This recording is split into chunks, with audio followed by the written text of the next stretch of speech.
The sky over New Haven Colony turned green before it turned red, and I still remember the exact second I knew something was wrong. I was standing on the balcony of my apartment block, holding a cup of coffee that never made it to my mouth, when the clouds above the city split apart like paper being torn. Ships the size of mountains slid out from behind the sun, silent, patient, and impossibly calm. My name is Daniel Hartley, and I was an engineer, nothing more. I fixed water systems and power grids. I had never held a weapon in my life. That morning changed everything. There was no warning broadcast, no diplomatic greeting, no blinking lights asking for peace talks.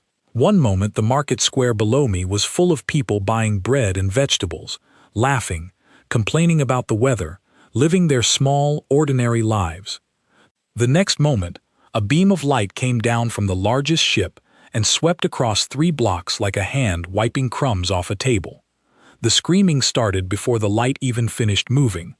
I dropped my coffee cup. It shattered on the floor, but I did not hear it break. All I heard was the roar of the beam, the sound of buildings folding in on themselves, and then, underneath all of that, the voices, hundreds of them, calling out names, calling out for help, calling out for anyone who could save them. Nobody could. I ran down the stairs 2 at a time, my hands shaking so badly I could barely grip the railing. My neighbor, an older woman named Grace Whitfield, was standing in the lobby with her granddaughter pressed against her side. Grace had lived in that building longer than I had been alive. She looked at me with wide, frightened eyes and asked me what was happening, as if I might actually know the answer. I did not. Nobody did. Outside, the street had become something out of a nightmare, painted by someone who hated the world. Smoke rose in thick columns, alarms blared from every direction, overlapping into a single continuous scream of machinery. People ran in all directions, some carrying children, some carrying nothing at all, just running because standing still felt like giving up. I grabbed Grace's hand and her granddaughter's hand and pulled them toward the underground shelter 3 streets away, the one I had helped design 2 years earlier. I remembered every turn, every reinforced wall, every emergency exit, because I had drawn the blueprints myself. We were halfway there when the second wave hit. This time it was not a beam of light. It was smaller ships, hundreds of them, dropping from the larger vessels, like seeds falling from a dying tree. They moved through the streets with a horrifying grace, hovering just above the ground, and wherever they passed, the destruction that followed was not random. It was deliberate, controlled. I watched one of these ships pause above a group of people who had gathered near a fountain, hands raised, clearly begging for mercy, clearly showing they meant no harm. The ship did not care. Whatever mercy meant to these visitors, it was not something they were willing to give that day. I have tried many times since then to describe what that felt like, watching innocent people who had done nothing wrong being treated like an inconvenience to be erased. I have never found the right words. Some things cannot be explained. They can only be survived, and even survival feels like a kind of guilt that never fully leaves you. We made it to the shelter. I sealed the outer door myself, my hands still trembling, and for the first time since the sky had torn open, I allowed myself to breathe.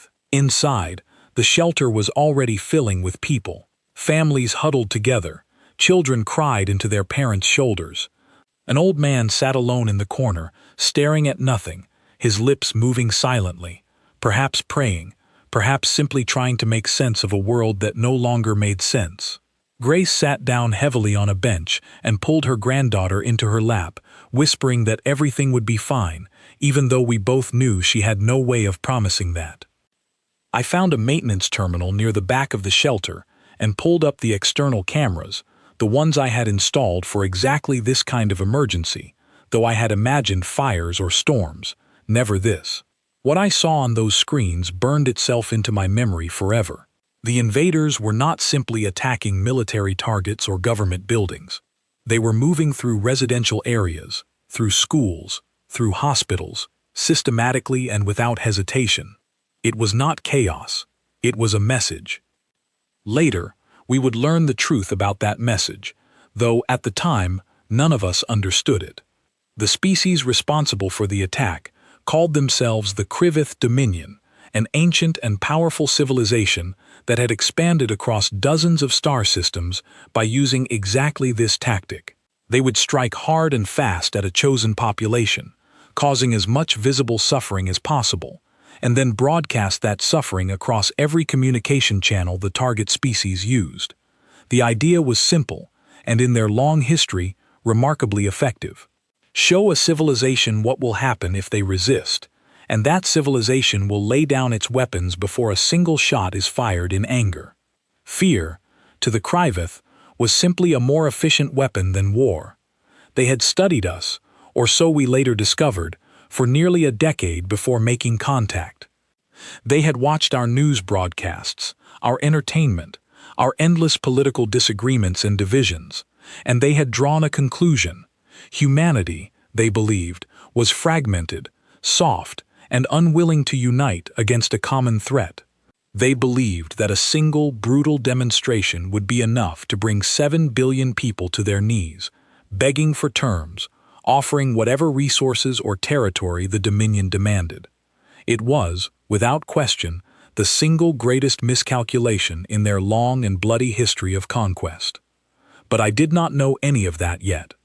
In that moment, sitting in a crowded shelter with my hands still shaking and the smell of smoke somehow reaching us even through sealed doors, all I knew was fear and grief and a growing, quiet anger that I did not yet have a name for. The cameras showed the market square where I had been standing only an hour earlier. It was gone, not damaged, gone. In its place was a scorched, smoking crater where a fountain used to stand, where children used to play, where an elderly vendor named Mr. Allerton sold fresh bread every single morning and always gave me an extra roll because he said I looked too thin. I did not see him on the cameras. I never saw him again. Grace's granddaughter, a small girl no older than 6, tugged on my sleeve and asked me if the monsters were going to find us in the shelter. I did not know how to answer her. I told her the walls were very thick and very strong, which was true, and that we were safe for now, which I hoped was also true. She nodded, satisfied for the moment, and buried her face back into her grandmother's shoulder. Hours passed. The shelter grew more crowded, more people arriving with soot on their faces and terror in their eyes, some carrying injuries that made my stomach turn, though I forced myself to help however I could, using the basic medical training every colony worker was required to have. I bandaged wounds. I held hands. I said things I did not fully believe just to keep people calm, because panic in a crowded shelter could be as dangerous as anything happening outside. At some point, the attacks outside seemed to stop. The tremors that had been shaking dust from the ceiling grew less frequent, then ceased altogether. I checked the external cameras again and saw the smaller ships retreating back toward the larger vessels hanging silently in the sky. The message, it seemed, had been delivered. The Krivith were waiting now, waiting for the surrender they were certain would come. It was during this uneasy quiet that the broadcast came through. Every screen in the shelter, every personal device, every speaker system flickered to life at once, showing footage that made my blood run cold.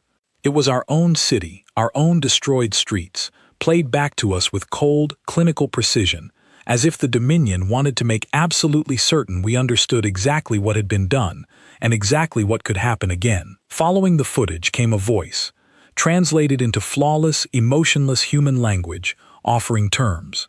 Surrender all resistance, submit to Dominion governance, and the suffering would end. Refuse, and what we had seen that day would only be the beginning. I looked around the shelter at the faces watching that broadcast. I expected to see surrender in their eyes, the kind of quiet defeat that comes when a threat has already proven itself capable of unimaginable cruelty. Instead, what I saw surprised me. Grace's face had hardened into something I had never seen on her before, something fierce and unyielding.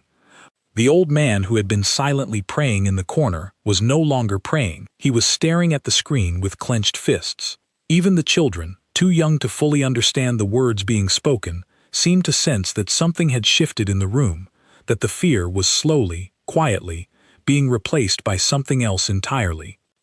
I thought about Mr. Allerton and his extra rolls of bread.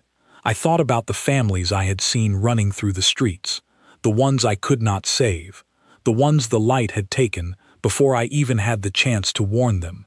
I thought about how the Dominion had expected us to look at all of that and simply give up, hand over our world without a fight, because somewhere in their long history of conquest, that strategy had always worked before. They had made one very simple mistake. They had never studied a species like us closely enough to understand the truth. Humanity does not surrender when it grieves. It does not kneel when it is afraid. Something in the deepest part of who we are responds to cruelty not with submission, but with resolve, and once that resolve takes hold, it does not let go easily. I did not know it then, sitting in that crowded shelter with a small girl asleep against her grandmother's shoulder and the acrid smell of smoke still clinging to my clothes. But the Kryvith Dominion had just made the worst decision in their entire existence. They had shown humanity exactly what they were capable of, expecting it to break us. Instead, it woke something up. By the time the shelter doors finally opened and we stepped back out into a city that no longer looked like the one I had grown up in, I was no longer the same man who had dropped his coffee cup that morning. None of us were. The grief was still there, heavy and raw, and it would stay with me for the rest of my life. But underneath that grief, something new had taken root, something that would grow stronger with every passing day, spreading not just through New Haven Colony, but across every human settlement, every city, every continent on Earth itself. The Kryvith had come expecting fear to end the conflict before it began. What they got instead was the beginning of something they were entirely unprepared for.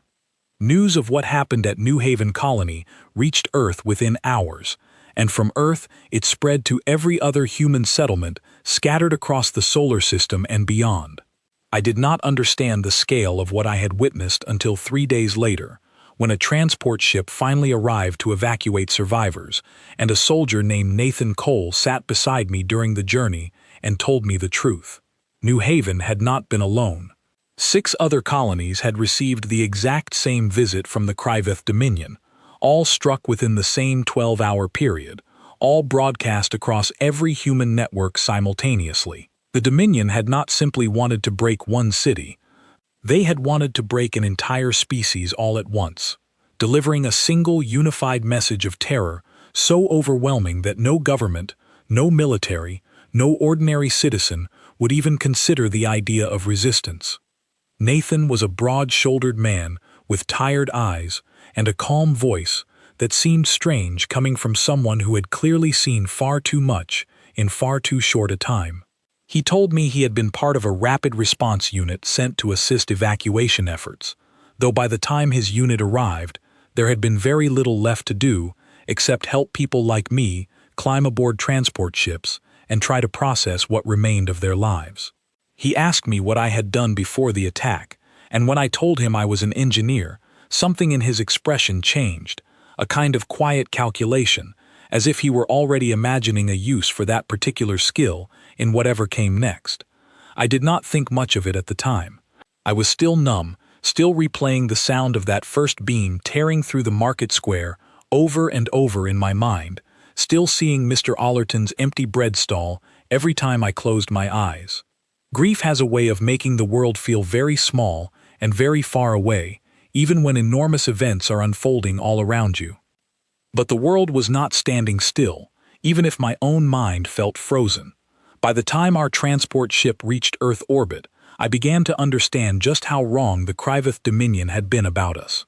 Every screen aboard the ship carried the same footage, over and over, not of the attacks themselves, but of what had happened in response to them.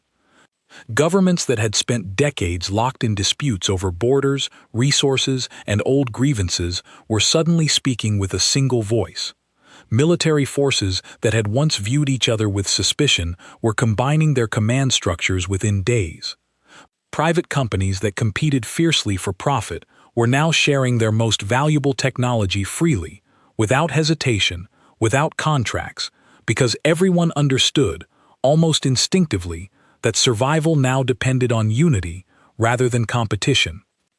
I watched a broadcast from the newly formed Unified Earth Defense Council, a coalition that had not existed a week earlier and now represented nearly every nation and colony that remained standing. A woman named Claire Bennett, who I would later learn had been a mid-level diplomat before the attacks, and was now, through circumstances none of us could have predicted, one of the most trusted voices guiding humanity's response, stood before a room full of cameras and delivered a message that I still remember word for word to this day. She said that the Krivith Dominion had made a critical error in believing that violence against the innocent would frighten humanity into submission. She said that humanity had a long and painful history of responding to exactly that kind of cruelty, not with surrender, but with unbreakable resolve. She said that the Dominion had shown us their true nature, and now we would show them ours. It was not a declaration filled with anger or vengeance, though those emotions were certainly present beneath the surface. It was something steadier than that, something that felt more like a promise being made to every person who had lost someone in those attacks. I found myself gripping the armrest of my seat, tears running down my face, not entirely from sadness anymore, but from something that felt strangely like hope. When the transport ship finally landed, I expected to be sent to a refugee processing center, given a small room somewhere, and left to quietly rebuild whatever remained of my shattered life. Instead, Nathan Cole found me in the crowd of disembarking survivors and asked if I would be willing to speak with someone about my engineering background. I did not have anywhere else to be, and honestly, I did not know what else to do with myself, so I agreed. That conversation led to another, and within a week, I found myself standing in what had once been an industrial warehouse on the outskirts of a rebuilt human settlement, now converted into one of dozens of hastily assembled resistance workshops springing up across the planet. The space was filled with engineers, scientists, former soldiers, and ordinary civilians who had lost everything and had nowhere else to direct their grief except into action. Among them was a woman named Lily Bishop, a brilliant young technician who had survived one of the other colony attacks by hiding in a maintenance shaft for nearly 9 hours.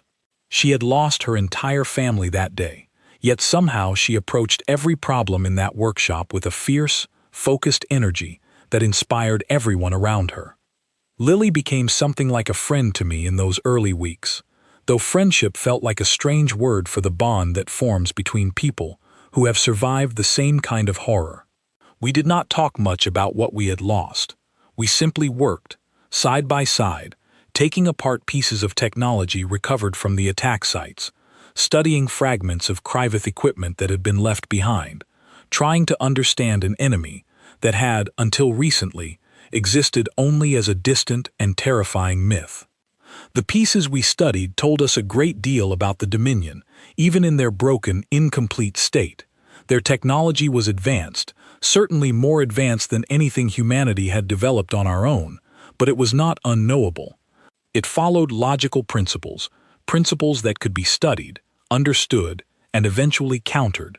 More importantly, the way their weapons had been designed revealed something about their strategy as a whole. Everything about their approach was built around overwhelming, decisive force applied against undefended targets. Nothing about their equipment or their tactics suggested they had ever prepared for a prolonged fight against an enemy who refused to stop resisting. Nathan Cole, who had been assigned to oversee our workshop alongside several others scattered across the region, explained it to us one evening as we sat around a table covered in disassembled alien components. He said the Dominion had built an empire spanning dozens of star systems using exactly the tactic they had used against us, a swift, brutal demonstration of power followed by an offer of surrender. In every previous case, that tactic had worked, sometimes within hours of the initial attack. Entire civilizations, some of them quite advanced in their own right, had chosen to submit rather than risk further destruction. The Dominion, over centuries of using this same approach, had never needed to develop the kind of sustained, adaptable warfare that a determined, unified resistance would require them to fight. Humanity, it seemed, was about to become their first real test. I remember asking Nathan why he believed we were different, why he was so confident that we would not simply give in the way so many other species apparently had. He looked at me for a long moment before answering, and his answer stayed with me for the rest of the war that followed. He said that humanity had never been a single, unified people even in the best of times. We had fought wars against each other for thousands of years, disagreed on nearly everything, and struggled constantly to find common ground even among our own kind. But he said there was one thing that had always, throughout our entire history, brought us together faster and more completely than anything else, and that was the sight of the innocent being harmed by an outside threat. He said the Dominion had made the mistake of believing our divisions made us weak, when in reality, those very divisions had taught us, over thousands of years of conflict, exactly how to organize, adapt, and fight back against overwhelming odds. I did not know if he was right, not completely, not yet. But I wanted to believe him, and in the weeks that followed, the evidence began to support his words more and more clearly. Word came through our command channels that a small Kryvith scout force had been detected near one of the outer settlements, a farming community that had not been directly targeted during the initial attacks, but remained well within striking distance. Rather than waiting for another devastating demonstration, a coalition of local militia forces, newly trained volunteers, and a handful of veteran soldiers organized a coordinated response using tactics that Nathan and his fellow strategists had spent every waking hour developing since the attacks began. I was not present for that first engagement myself, still working in the workshop alongside Lily and the others, but I heard the details soon after, and they spread through every resistance cell like wildfire.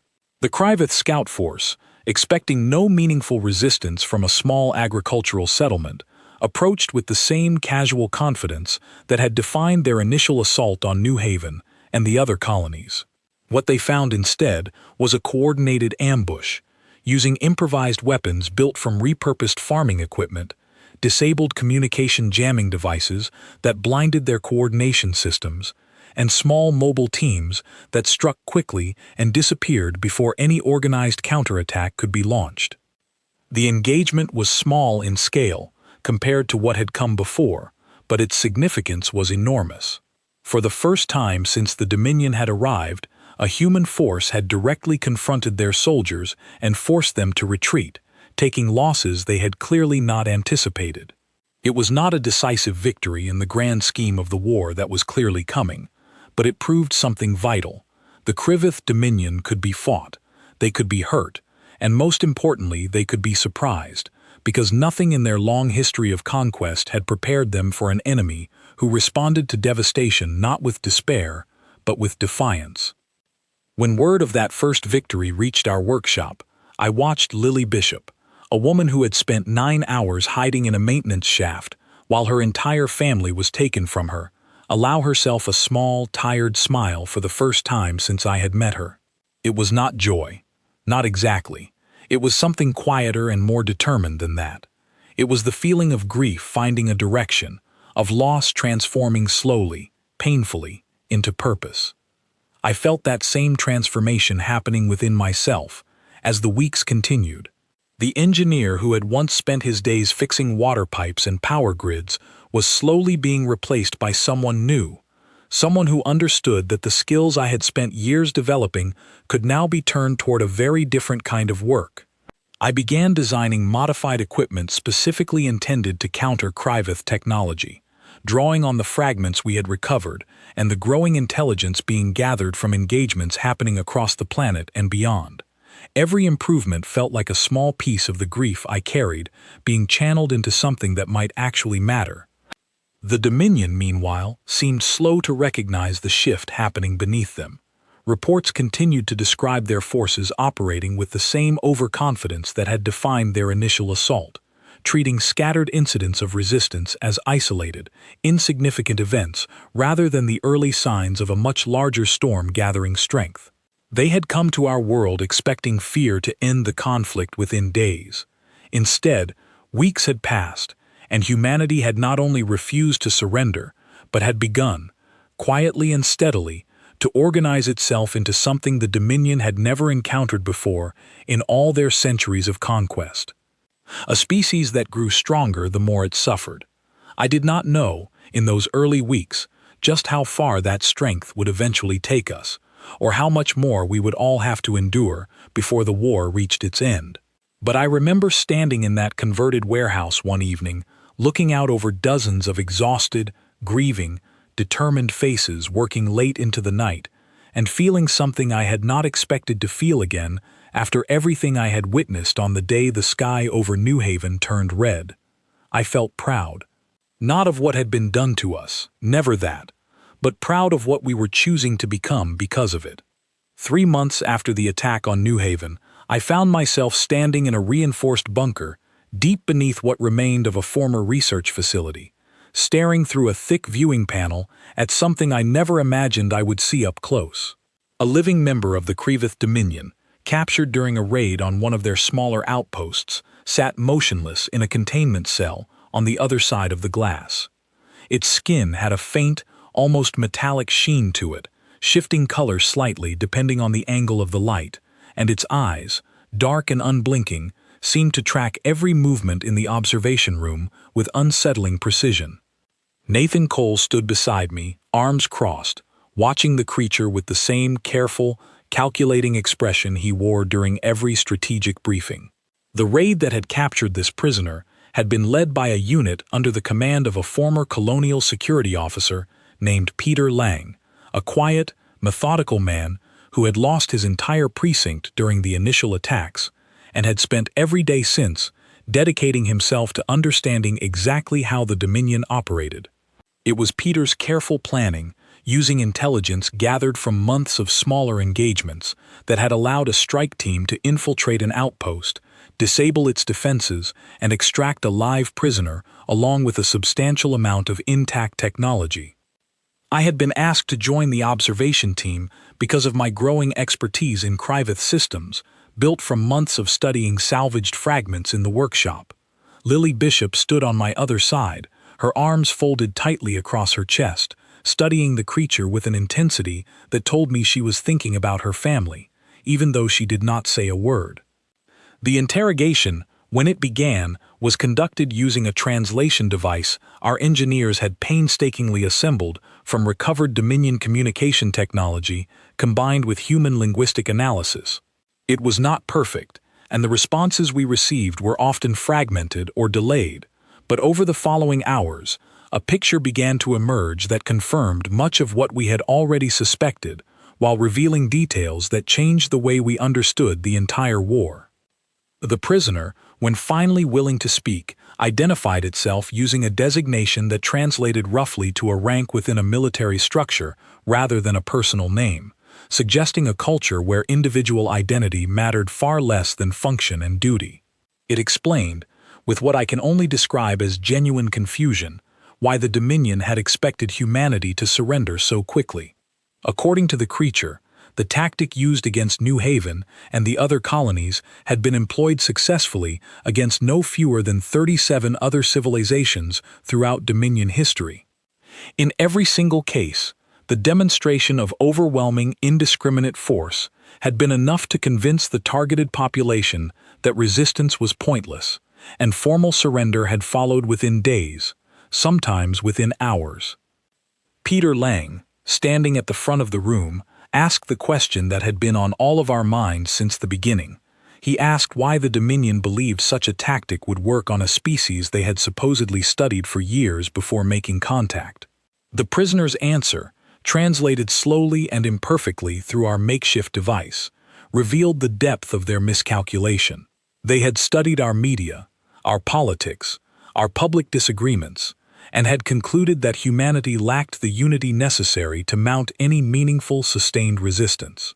They had seen our history of conflict between nations and assumed it meant we would fracture entirely rather than unite when faced with an external threat.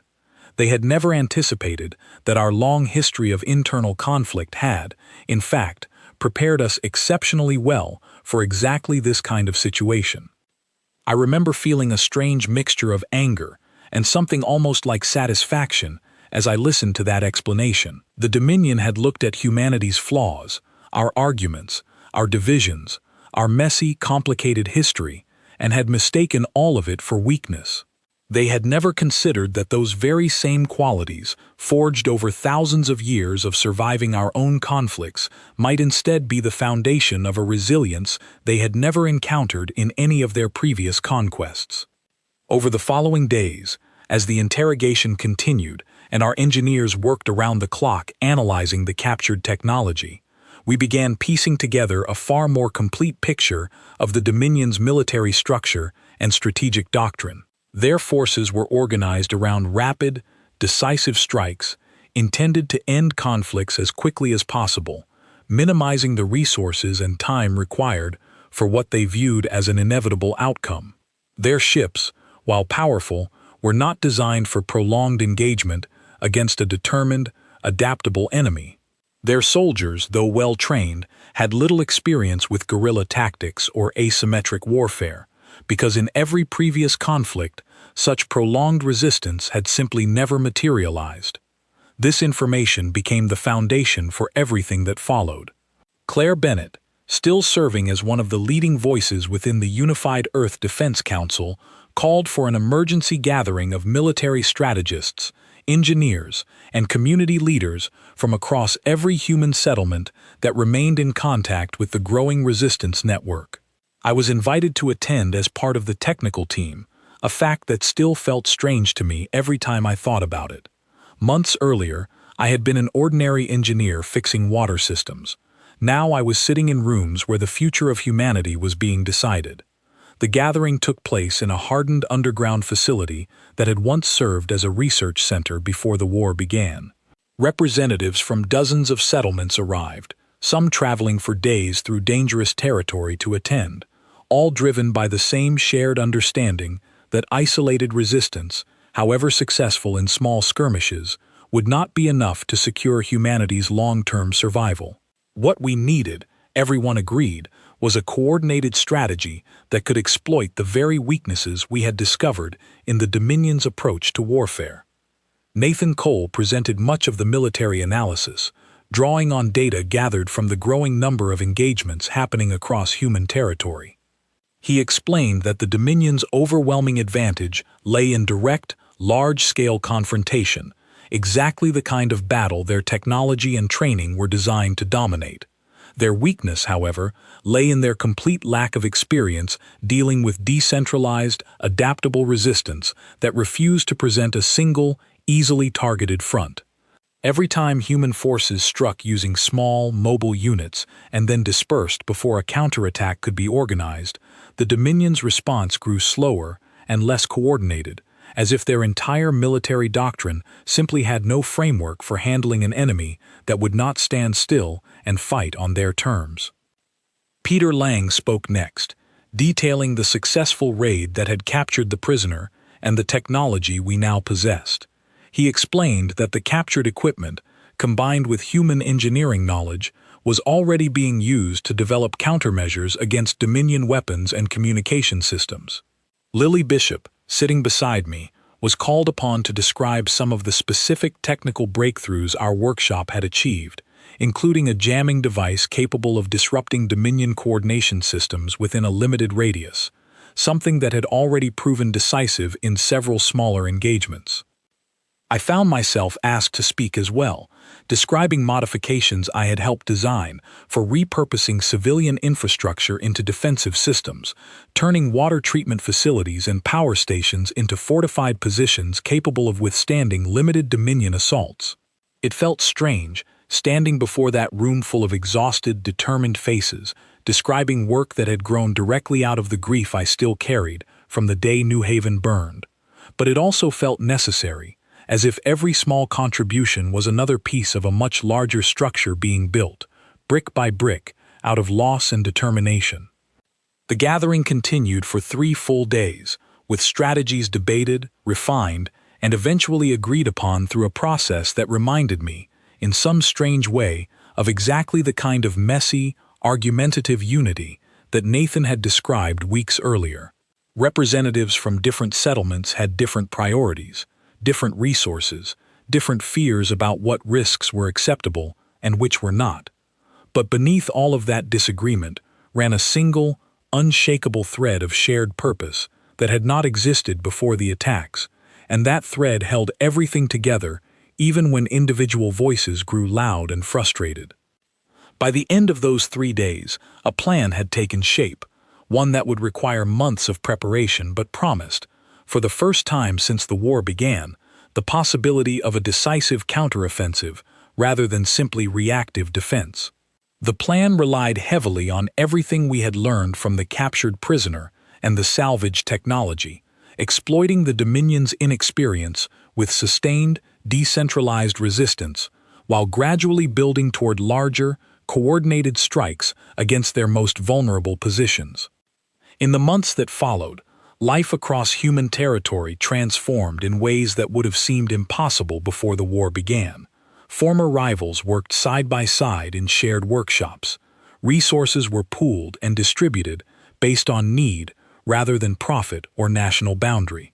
Every skill, no matter how small, found a purpose within the growing resistance network. Farmers who had once worried only about their crops now helped design camouflage techniques to protect settlements from aerial detection. Teachers who had once taught children basic mathematics now trained new recruits in the fundamentals of tactical coordination. Even children, too young to fight, found ways to contribute, running messages between workshops, helping tend to the wounded, keeping morale alive through small, simple acts of kindness that reminded everyone what exactly it was we were fighting to protect. Lily Bishop and I continued our work together, our small technical team growing steadily as more engineers and scientists joined the effort. We developed increasingly sophisticated countermeasures against Dominion technology, each breakthrough built upon lessons learned from the last. I remember the day we successfully tested a modified energy shield capable of deflecting a significant portion of Dominion weapon fire, using principles adapted from their own captured equipment turned back against them. Lily had worked nearly 40 hours straight to finish the final calibrations, and when the test finally succeeded, she sat down on the workshop floor and cried for the first time since I had known her, not from sadness, but from something that felt like relief, finally breaking through months of relentless focus. Nathan Cole visited our workshop regularly during this period, always bringing updates from the front lines of the growing resistance effort. He told us stories of settlements that had successfully repelled Dominion incursions using tactics developed directly from our research, of small victories accumulating steadily across human territory, slowly eroding the overwhelming confidence the Dominion had carried with them when they first arrived. He also brought news that was harder to hear, of settlements that had not survived, of soldiers and civilians who had given everything trying to protect their communities. Every piece of news, whether victory or loss, reminded us why the work we were doing mattered so much. During one of these visits, Nathan shared something that had come through intelligence gathered from Dominion communications, intercepted using our jamming and translation technology. Reports were beginning to filter back to higher levels of Dominion command, questioning the effectiveness of their strategy against humanity. The overwhelming, decisive victory they had expected within days had instead become a prolonged, costly campaign with no clear end in sight. Losses that would have been considered acceptable against any of their previous 37 conquests were mounting steadily, and worse, from their perspective, human resistance showed no signs of weakening. If anything, every engagement seemed to strengthen our resolve rather than diminish it. I remember Peter Lang, upon hearing this news, saying something that stayed with me through everything that followed. He said the Dominion had built an empire on the assumption that fear was the most efficient weapon available to them, more effective than any bomb or beam of light, because fear required no ongoing cost once it had done its work. But fear, he said, only works on those who have something left to lose that outweighs their will to resist. Humanity had already lost everything the Dominion could threaten to take from us. Our fear had already been spent in full on the day New Haven burned, along with 6 other colonies whose names I had memorized and would never forget. What remained after that loss was not fear at all, but something the Dominion had never encountered before, and clearly had no strategy to counter. As the months of preparation continued, the resistance network grew stronger, more coordinated, and more confident. The technology we developed spread across every human settlement willing to fight, shared freely without hesitation, because everyone understood that our survival depended not on any single group's success, but on the strength of the network as a whole. Training programs expanded, drawing in volunteers from every walk of life, transforming farmers, teachers, engineers, and countless others into a fighting force unlike anything the Dominion could have anticipated when they first studied our fractured, argumentative civilization from a distance. I thought often during those long months of preparation about the moment the Dominion had broadcast footage of our own destruction back to us, expecting that display of overwhelming force to end any thought of resistance before it could even begin. I thought about how completely they had misunderstood us, how thoroughly their assumptions about human weakness had been built on watching only the surface of who we were, never understanding what lay beneath our disagreements and divisions. They had seen a species that argued endlessly among itself, and assumed that meant we would never stand together. They never understood that our endless arguments were themselves a kind of practice, thousands of years of learning how to organize, adapt, and persist, even when everything around us seemed determined to pull us apart. By the time our preparations finally reached their conclusion, humanity had transformed from a scattered collection of grieving survivors into something the Dominion had never faced before, across their entire long history of conquest. We were ready, not simply to defend what remained of our world, but to take the fight directly to the enemy that had believed, so completely and so wrongly, that we would simply kneel before them. The counteroffensive we had spent months building toward was finally ready to begin. The night before the counteroffensive began, I could not sleep. I sat alone in the small quarters I had been assigned within the underground facility, staring at a photograph I had managed to save from my old apartment in New Haven, one of the very few possessions that had survived the attack. It showed me standing beside Mr. Allerton at his bread stall, taken by a friend on an ordinary morning that felt, in hindsight, impossibly distant. I had carried that photograph with me through every workshop, every strategy session, every long night of testing and calibration. It reminded me, whenever the exhaustion threatened to overwhelm me, exactly what all of this work had been building toward. Lily Bishop found me there sometime after midnight, unable to sleep herself. She sat beside me without a word for a long while, and eventually asked if I was ready for what was coming. I told her honestly that I did not know, that nothing about the past year had prepared me for the idea of actually confronting the Dominion directly, rather than simply developing technology from the relative safety of a workshop far from the front lines. She nodded, understanding completely, because she had wrestled with the same uncertainty every day since the attacks began. The plan we had spent months developing was, in its final form, remarkably ambitious. Rather than continuing the pattern of scattered, defensive engagements that had characterized the resistance so far, human forces across every settlement would launch a coordinated strike against a cluster of Dominion positions that intelligence had identified as critical to their ongoing operations within our solar system. The strike would combine everything we had learned over the past year: decentralized guerrilla tactics, technological countermeasures developed from captured Dominion equipment, and, for the first time, a direct assault involving repurposed and newly constructed human warships designed specifically to exploit the weaknesses we had discovered in Dominion combat doctrine.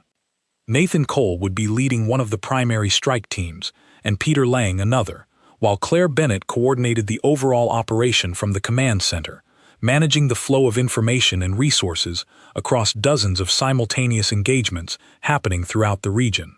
My own role, alongside Lily and the rest of our technical team, would involve deploying and monitoring the jamming and shielding technology we had spent so many months perfecting, embedded within several of the strike teams to provide critical support during the assault. When the operation finally began, just before dawn, on a day that would later be remembered across every human settlement as the turning point of the entire war, I found myself aboard a modified transport vessel alongside a small team responsible for deploying our latest countermeasure technology near one of the primary Dominion positions. My hands, so steady after months of practice in the workshop, trembled slightly as I ran through the final calibration checks, aware that any mistake now could cost lives rather than simply requiring another round of adjustments back in the safety of our facility. The first sign that the operation had begun came through our communication systems as reports started flooding in from teams across the region. Human forces, using tactics the Dominion had never successfully countered, struck simultaneously at multiple positions, overwhelming their coordination systems before a unified response could be organized. Our jamming technology, deployed across dozens of locations, disrupted Dominion communication networks precisely at the moment they needed coordination most, creating gaps and confusion that human strike teams were trained to exploit immediately.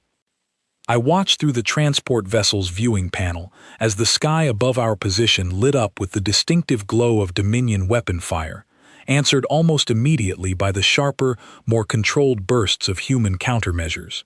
It was nothing like the overwhelming, one-sided destruction I had witnessed on the day New Haven burned. This was something different entirely, a genuine battle, with losses on both sides, but with human forces holding their ground and, in several key positions, actively pushing the Dominion back for the first time since the war began. Word came through that Nathan Cole's strike team had successfully disabled a critical Dominion communication relay, cutting off coordination between several of their remaining positions in the region.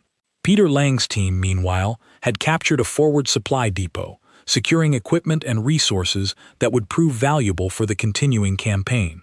Every piece of news that reached us confirmed what months of preparation had promised. The Dominion, faced with an enemy that refused to follow the patterns of every previous conquest in their long history, was struggling to adapt quickly enough to match our coordinated, decentralized resistance. But the battle was far from over, and it was during the most intense phase of the engagement that everything nearly fell apart. Our transport vessel, along with several others providing technical support to the primary strike teams, came under direct attack from a group of Dominion fighters that had somehow slipped past our jamming coverage, perhaps using backup communication protocols we had not yet identified. The vessel shook violently as weapon fire struck our shields, and for a terrifying moment, I genuinely believed we would not survive the encounter. Lily, working frantically beside me to reroute power to our failing shield systems, shouted instructions that I struggled to follow through the chaos and noise surrounding us. Somewhere in the confusion, I heard a voice calling for immediate evacuation, and I turned to see one of our team members, a young volunteer named Aaron Voss, who had joined our technical unit only weeks earlier, struggling to free himself from a section of the vessel that had partially collapsed during the attack. I did not think. I simply moved, crossing the shaking, unstable deck to help pull him free, ignoring the sparks and debris falling around us. We made it to the evacuation pods just as the vessel's structural integrity finally failed completely. I remember the sensation of the pod launching, the sudden violent shift of gravity, and then the strange, disorienting silence that followed as we drifted free from the wreckage of the vessel that had carried us into battle. Through the small viewing window of the pod, I watched the transport ship break apart entirely, and I felt a wave of grief wash over me for every member of our team who had not made it to the pods in time. Aaron Voss, sitting across from me in the cramped evacuation pod, was shaking uncontrollably, blood running from a cut above his eyebrow that I did not have the supplies to properly treat. I held his hand and told him he was safe now, even though safety felt like a fragile, uncertain thing floating in a pod surrounded by the wreckage of a battle that was still raging around us. Lily sat beside me, her face pale but determined, already working to establish communication with the nearest human vessel that might be able to retrieve us. It took nearly 3 hours before a rescue craft finally located our pod and brought us aboard. During that time, adrift and vulnerable, I had far too much time to think about everything that had led me to that moment, from the ordinary morning in New Haven, when the sky first turned red, to the long months of grief and work and preparation that had culminated in the battle now unfolding around us. I thought about the members of our team who had not survived the attack on our transport vessel, names I would carry with me alongside Mr. Allerton and everyone else lost since this war began. When we were finally brought aboard the rescue craft, exhausted and shaken but alive, I learned that the battle, despite the losses our own team had suffered, had turned decisively in humanity's favor. The combination of coordinated strikes, technological countermeasures, and the sheer, unrelenting determination of every soldier and volunteer involved had overwhelmed the Dominion's ability to respond effectively. Several of their key positions in the region had been captured or destroyed, their communication networks severely disrupted, and, perhaps most significantly, a number of Dominion vessels had been forced into a full retreat, something that intelligence gathered from the captured prisoner suggested had never happened in any of their previous 37 conquests. Claire Bennett addressed the entire resistance network shortly after the battle concluded, her voice carrying across every communication channel still functioning throughout human territory. She acknowledged the losses we had suffered, speaking the names of those who had given everything during the engagement, including several members of our own technical team who had not survived the attack on our transport vessel. She did not pretend the victory had come without cost, and I found myself grateful for that honesty, because pretending otherwise would have dishonored everyone we had lost that day. But she also spoke of what the victory meant for everything that would follow. The Dominion, for the first time since their arrival, had been forced to retreat from a position they had held with confidence.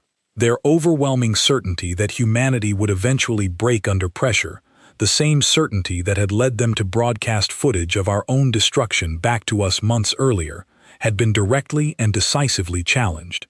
The war was far from over, she reminded us, but something fundamental had shifted, something that could not easily be undone. I spent the following days recovering in a medical facility, alongside Aaron Voss and Lily Bishop, both of whom had suffered minor injuries during the evacuation, but would, thankfully, make a full recovery.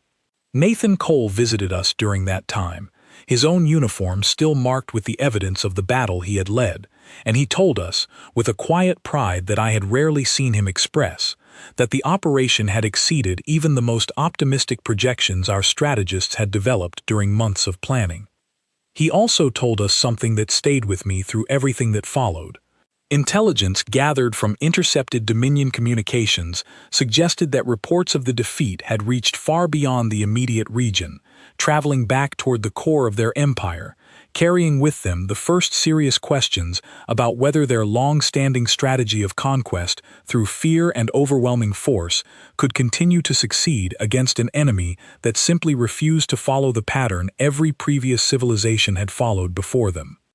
Peter Lang, recovering from injuries of his own sustained during the capture of the supply depot, joined us during one of Nathan's visits and reminded us that the battle we had just fought, significant as it was, represented only the beginning of a much larger campaign that would still require everything we had left to give. The Dominion, wounded and forced into retreat for the first time, would not simply accept defeat and withdraw from human territory entirely. Their empire had been built across centuries of successful conquest, and a single significant loss, however meaningful, was unlikely to convince them to abandon their ambitions toward our world without a far more decisive confrontation still to come. I understood the truth in his words, even as I allowed myself, for the first time since the day New Haven burned, to feel something that resembled genuine hope rather than simply grim determination. We had proven, beyond any doubt, that the Dominion could be fought, could be hurt, could be forced to retreat. What remained now was the far more difficult task of proving that we could finish what we had started, that the resolve which had carried us through months of grief and preparation and sacrifice could sustain us through whatever confrontation still lay ahead. As I lay in that medical facility, listening to Aaron Voss slowly recovering in the bed beside mine, and Lily quietly reviewing technical notes even as she healed from her own injuries, I thought about Mr. Allerton, about Grace Whitfield and her granddaughter, about every name I had memorized from the day this war began. I thought about how the Dominion had looked at humanity and seen only fragmentation and weakness, never understanding that our history of struggle had prepared us, in ways they could never have anticipated, for exactly this kind of fight. The battle we had just survived was a beginning, not an ending.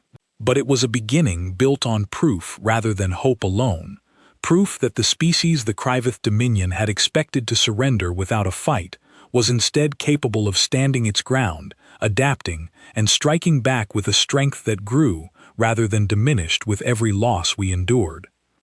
Somewhere beyond the edge of our solar system, the remaining forces of the Dominion were regrouping, preparing, no doubt, for whatever response they believed would finally bring this stubborn, unexpected resistance to an end.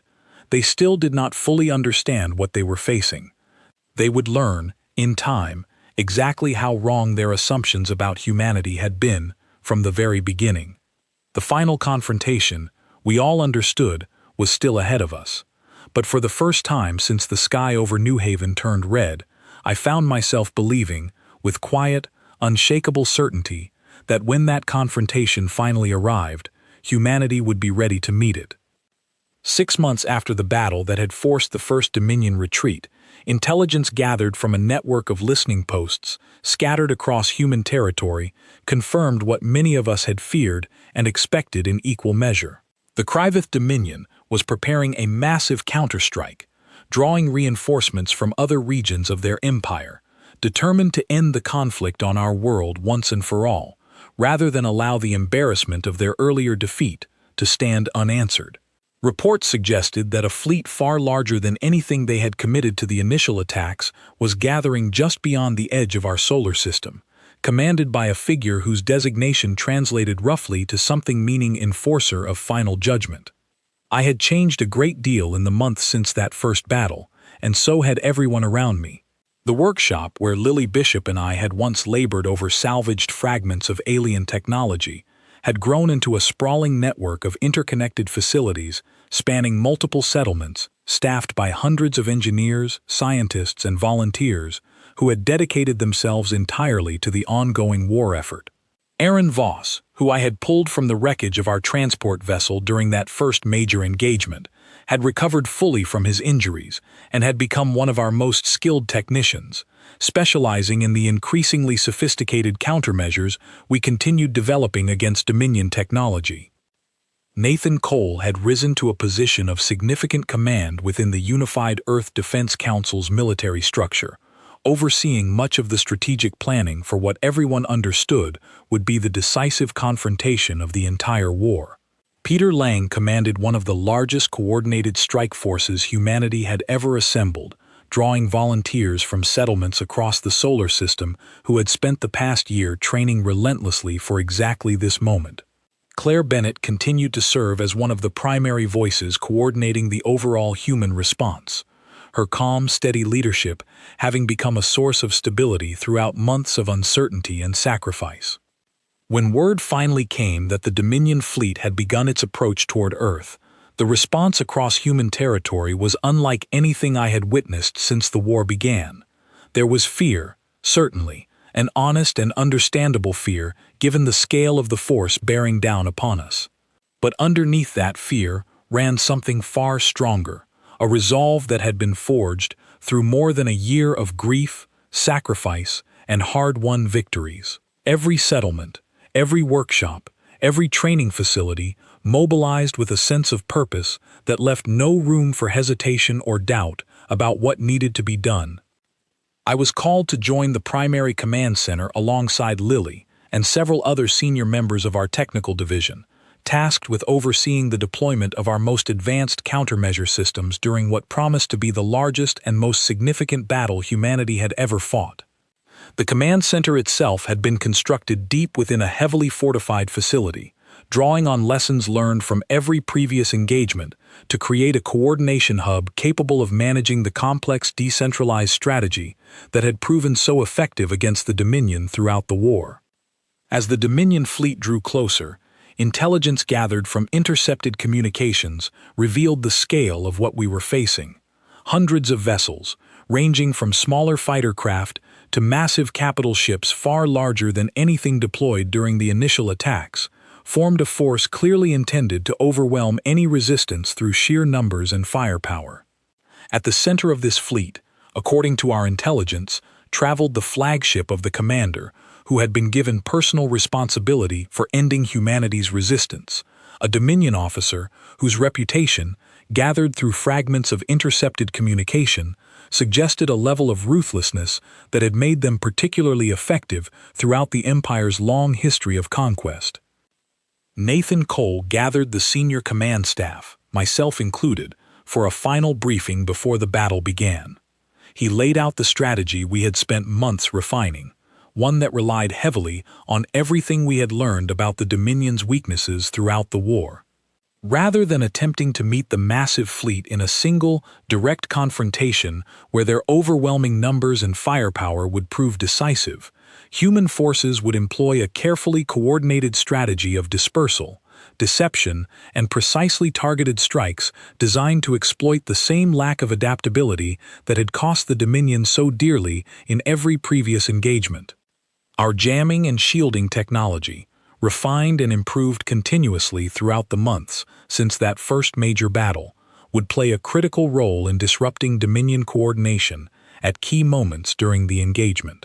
Small, mobile strike forces, drawing on tactics perfected through countless smaller confrontations, would target vulnerable points within the massive fleet formation, forcing the Dominion to divide their attention and resources across multiple simultaneous threats, rather than allowing them to bring their full strength to bear against any single human position.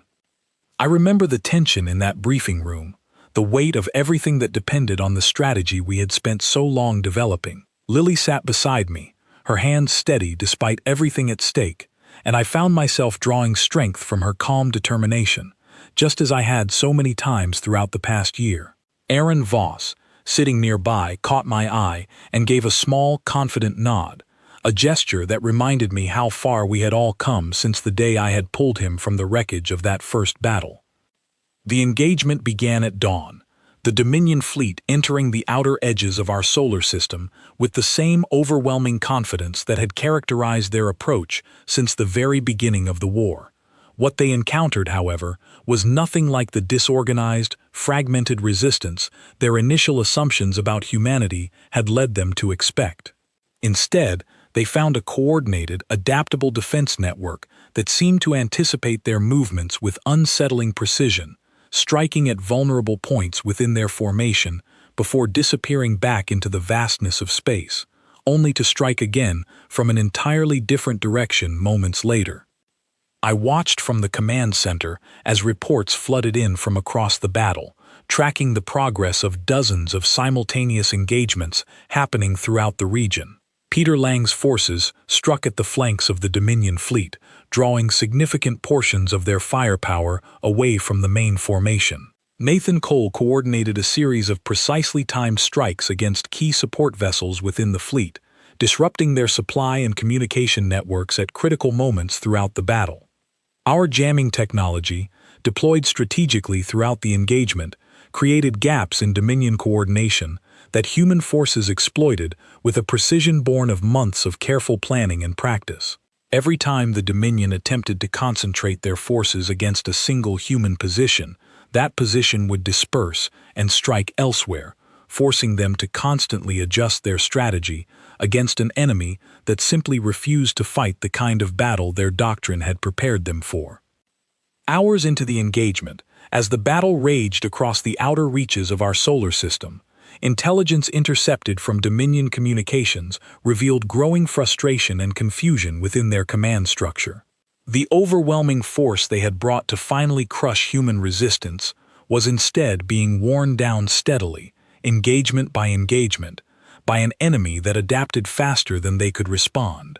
Losses on the Dominion side, according to intercepted reports, had already exceeded anything experienced during any previous campaign throughout their long history of conquest. It was during the most critical phase of the battle that Nathan Cole made the decision that would ultimately determine the outcome of the entire war.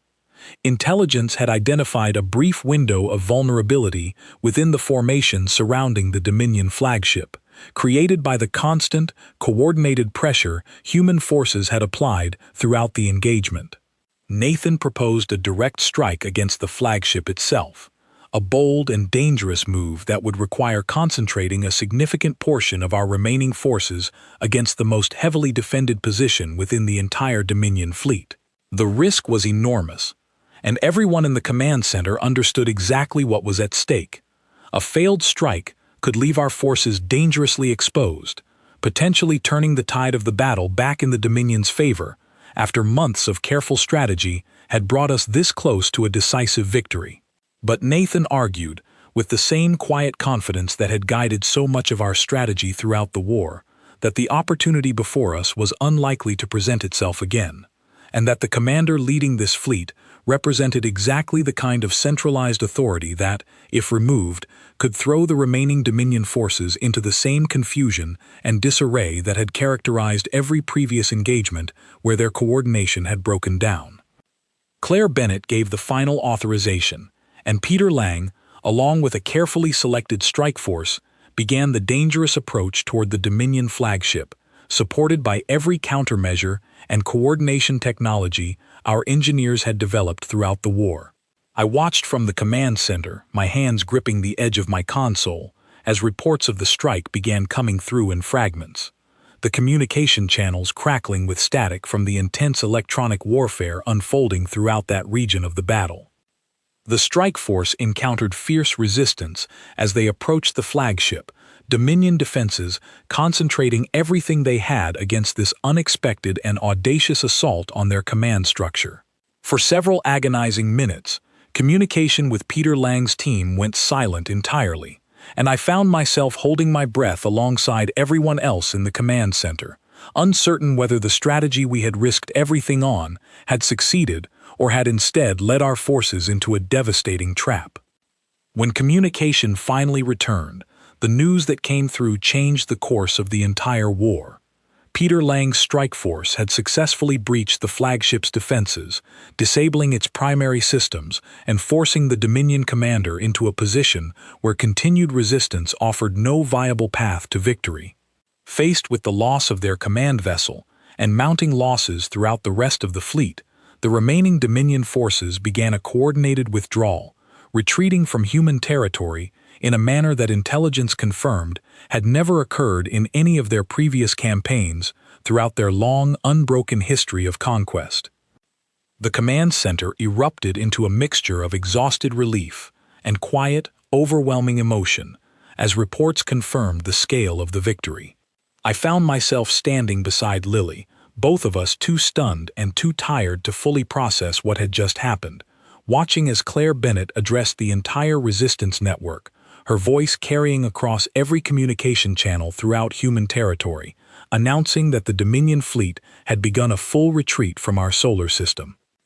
In the days that followed, as the full scope of the victory became clear, intelligence gathered from intercepted communications revealed that the defeat had sent shockwaves throughout the highest levels of Dominion leadership.